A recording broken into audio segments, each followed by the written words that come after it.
got a very different setting for you today because we're privileged to be in the workshop of Bob Shone, who runs RWC Floats, and I'm just staggered, like hidden away in a suburbia somewhere in Cornwall. We've got what can only be described as like an empire of float building. It's mad in here. Bob, first, how many floats have you got here? I've quite quickly lost count. Well, in the workshop at the moment, we're working on a private project. There's just over 11,000 floating here at the minute.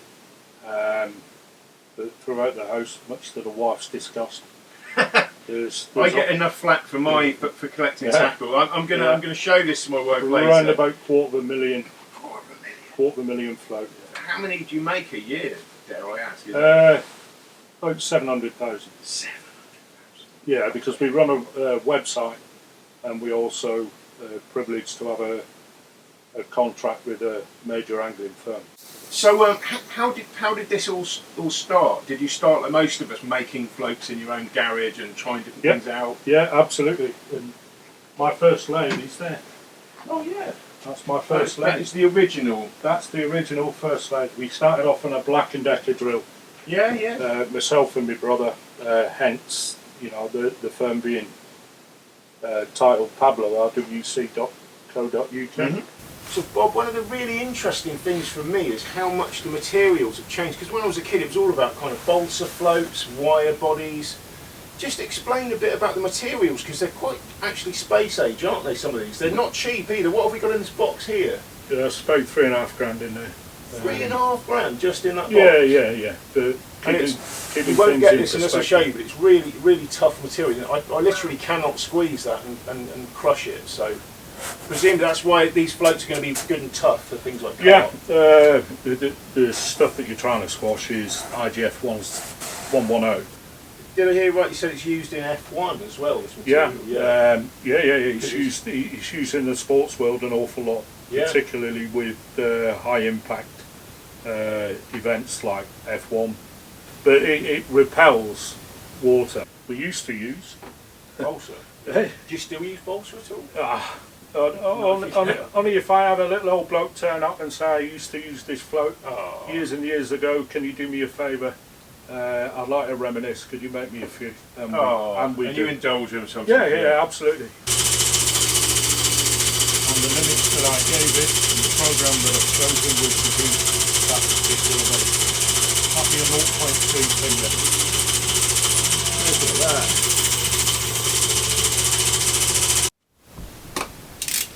So, very quickly, Bob, you're just going to show us the process you use to make a float, for anyone who's ever wondered how it starts and finishes. So, what have we got here? Raw materials first? So, raw material for this particular float, being a pinger, is hard glass.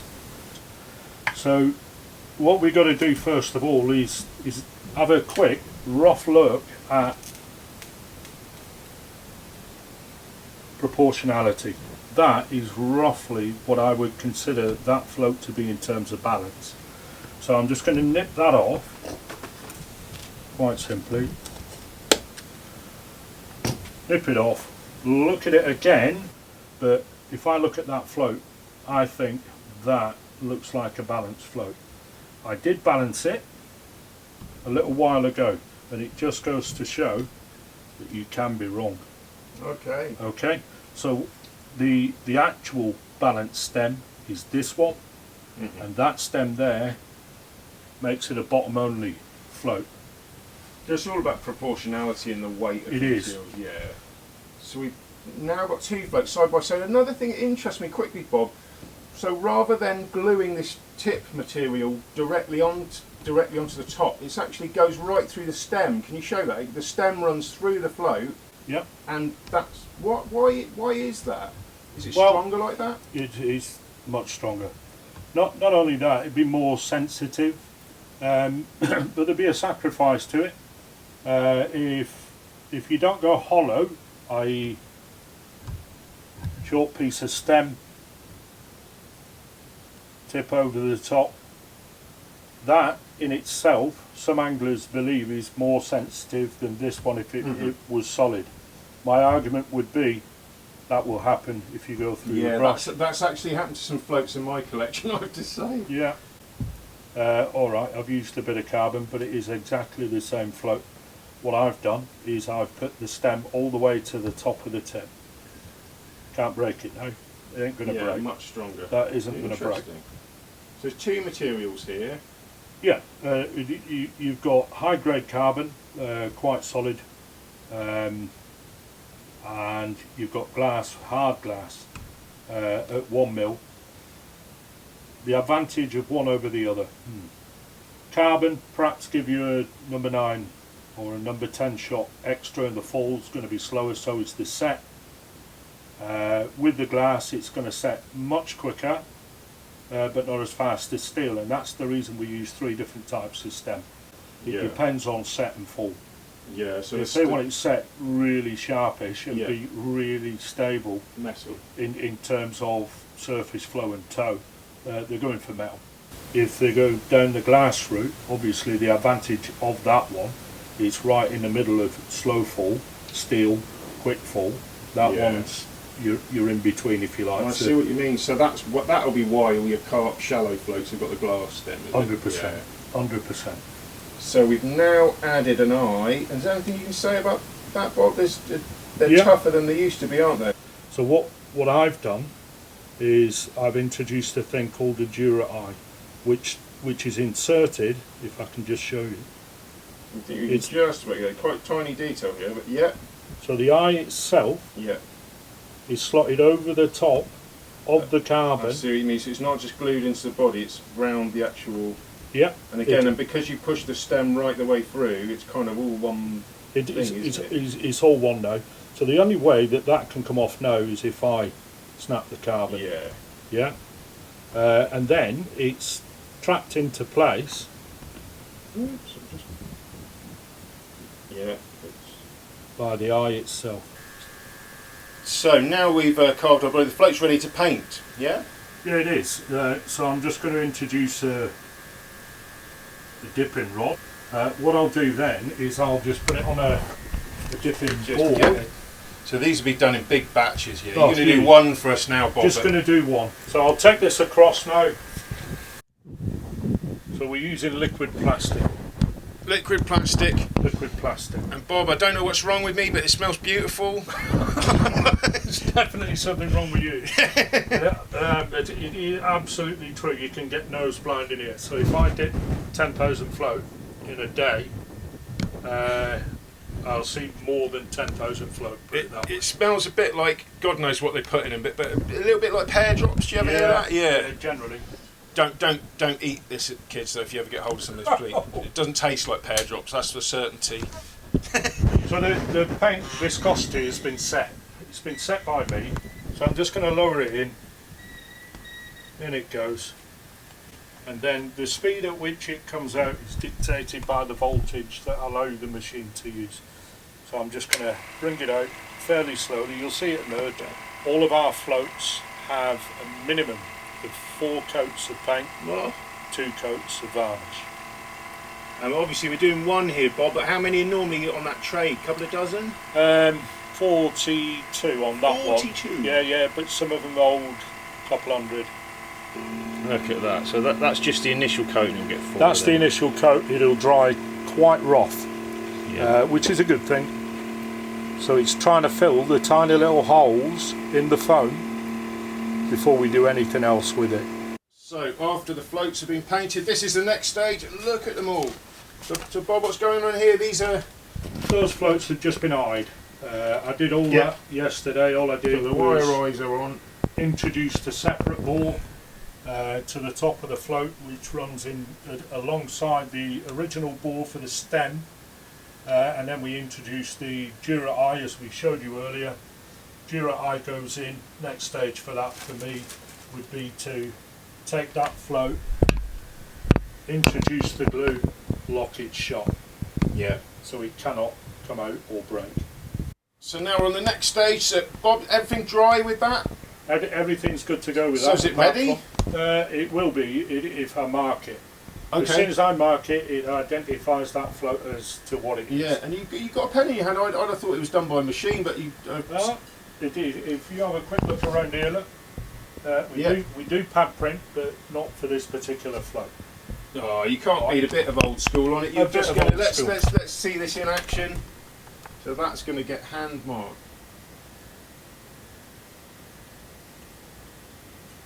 So we know that it's one of yours.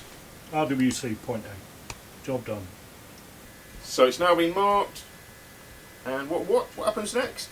So it'll get 4 coats of varnish now. 1, it'll seal that marking on there and it'll stay.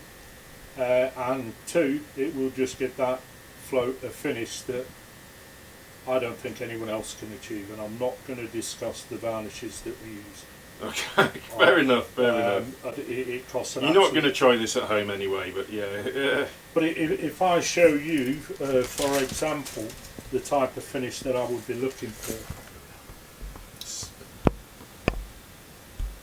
So after the coats of varnish, it will look like that, really nice and tough and glossy and ready. Absolutely. There it is, finished, completely sealed.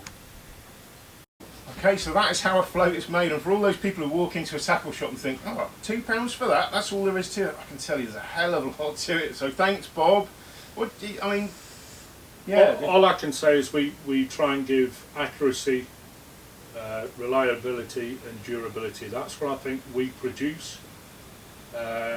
You're going to spend £5.50 a pint of beer, it's gone in seconds. £5 for a pint of maggot, £2 for one of my floats, and you use it every time you go. Yeah, if only maggots lasted that long. Thanks a lot, Bob. You're welcome. Been really interesting. No problem at all. But it's one thing looking at floats in a workshop. What we're going to do next is show you some of these RWC patterns in action. So Bob has organised an interesting little knock-up between a few of the anglers he sponsors, and we're here at Milemead Fisheries. And it should be interesting. We've got an international, no less, and some experienced local match anglers, and I'm going to see if I can get a float fishing tip off each of them for you.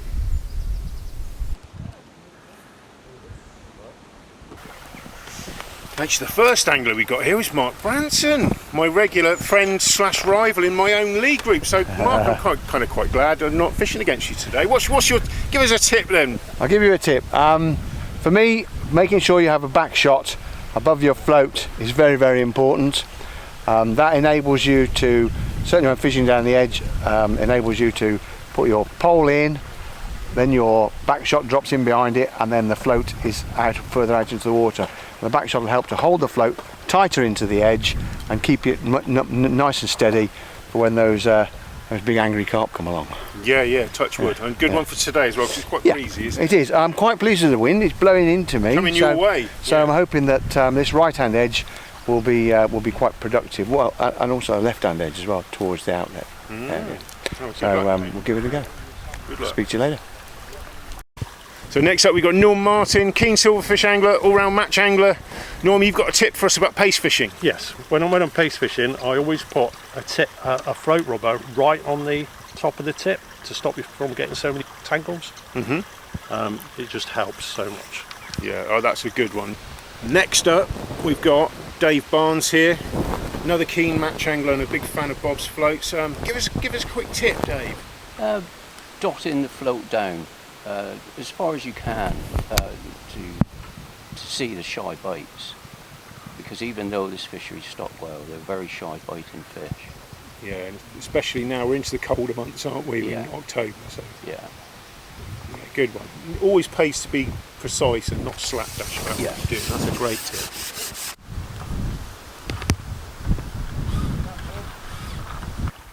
So next up in the red corner we've got Elle Pedrick, Youth International, currently giving these old boys a bit of a pasting, I have to say. That's a few carp already.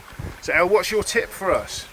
Lots of floats prepared for different depths, conditions, like wind conditions. And Yeah, one size doesn't fit all, does it? No. So yeah, having lots of floats prepared for different scenarios and plenty set up, even if you're not going to use them. Just have them on your top kits ready. Yeah, I was thinking that, so better to have it and not need it than need it and Yeah, not have definitely. it. Yeah, and so what's your favourite type of fish or fishing at the moment? Silverfish fishing, deep waters, catching skimmers and bream and Proper, fish yeah, like that, nice. Yeah, yeah. And what have you been up to this season? 'Cause you've had some great results, haven't you? I've just finished 3 years of under 15s England trials. I've taken part in 2 England Ladies Assessment Days and recently just won the last one. That's awesome. Yeah, so you've beaten the adults as well. Yeah. Excellent. Recently did a match academy in August and got section win and 3rd on lake for that. Awesome. And star performer for a canal and river trust global celebration last year. Awesome. So Yeah. You're busy and successful. That's Yeah. brilliant. I think these old boys ought to look out really. I think we'll see, but yeah, good luck, Elle. Anyway, Thank we'll catch you. up with you a bit later. Yeah, thank you.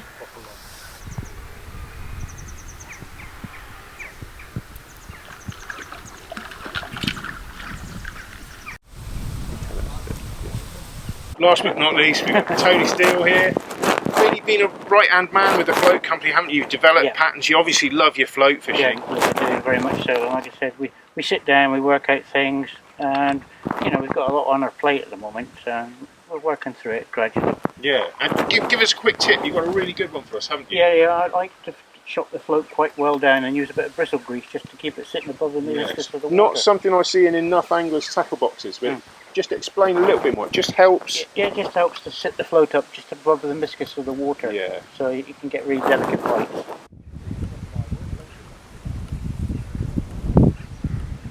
Well, we've got a really interesting match in progress. Who do you reckon's going to get it today? Who's taking it at the moment?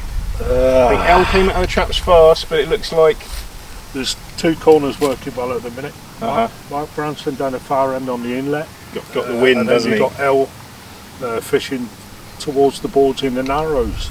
Yeah. Got to get the feeding pattern right on here. The pigs with fins. Yeah. Norman's had 5, I think, in the corner. Branson's had 7. Our mate here, Dave, is trying to develop 2 swims at the minute. Yeah. He's had a couple. So it's anybody's at the minute. Branson just at the moment, I would say he's probably got 25 pound in his net. Yeah. He's done well. Yeah, he's annoyingly good actually. He normally beats me. So all of these anglers here today are people involved with the company who you support, but it's a great to give back. What's your philosophy on that? It's great to support youth as well as local match anglers. I'm kind of lucky in a way that I'm in a position where I can help people out. Yeah. Elle Pedrick name kept coming up constantly on Facebook as doing well in matches, and I noted that apart from a few offers of bait, there was no support there. Yeah. So I made an approach via her dad and just said, look, you know, we can help here. We're offering a service that is going to cost you nothing. Yeah. Other than a mention at the end of your matches. Yeah. What it is you've used and why. It all adds up when you match fishing. It's not cheap, is it? That's the other thing. It's not. I mean, just looking at most of our boxes, good for you. But most of us have got hundreds of pounds of floats. I know I have. In the process at the moment of making 3 patterns for Elle. Yeah, we saw earlier. That's great. So bespoke things for what she needs. Float. Yeah. I was thinking about karma, isn't it? What you give, you generally get back. Yeah, I think so. But all I ask of anyone that I help is don't get messed up with the politics of angling on my behalf. Yeah. You know, so if something goes wrong, or they hear a comment that is not what they necessarily agree with, don't fight that back. Yeah. You know, it's not for them to do. Good advice. You know. Choose your battles wisely. Yeah. And pick most of them with fish rather than people. Yeah, 100%.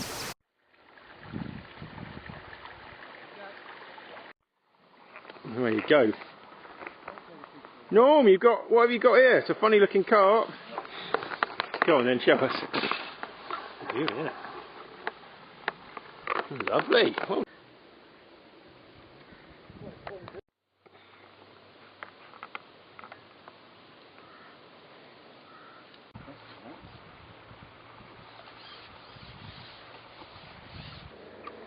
We've got about an hour to play now. It's funny, we had a really red hot first 2 or 3 hours. It's just slow now. The guys are still catching, seem to be changing baits a little bit. That was on a worm, I think. fancy the guys down at this windward edge. So Mark and Norm there. So the others still picking up the odd fish, but it's slowed, I think. Oh, late flurry. Decent carp, isn't it? It's got to be.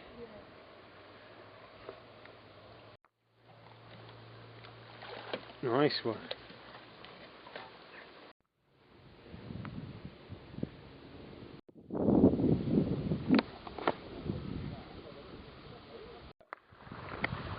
Look at that, quite a nice little roach. Honestly, you should see some of them. Yeah, you're getting the variety in this corner, it seems. How many species have you had now, Norm? I've had an orth, Yeah. I've had skimmers, hybrids, roach, chench, goldfish, carp, F1s. So that's 8, 9, yeah. You can't really grumble, can you, for this time? It's quite a chilly day now. So, Norm, you're away first. 61.4 total? 51.4. 51.4, sorry. 51.4. Well done, Norm. Well then, Norm. Yeah, Some good carp there. And you had plenty of orth and stuff as well. Good mixed bag. Mark Branson, £18 on the nail. Yeah. He's gritting his teeth. He did all right. He started to fly. It just kind of tailed off a bit, didn't it? Really. What have we got? 14. 14. 14, David. 14. Oh, it's 52 53 Let's pounds. see. What are you? 54, 53. Look at him pulling it It's down. going up. It's going up. Come on. No need for it, is there? £20 dead. We've gone dead second place so far. Well done. Well done, super. Held your own against all these ugly blokes. Yeah. I'm quite scared of them myself. Oh, the moment of truth.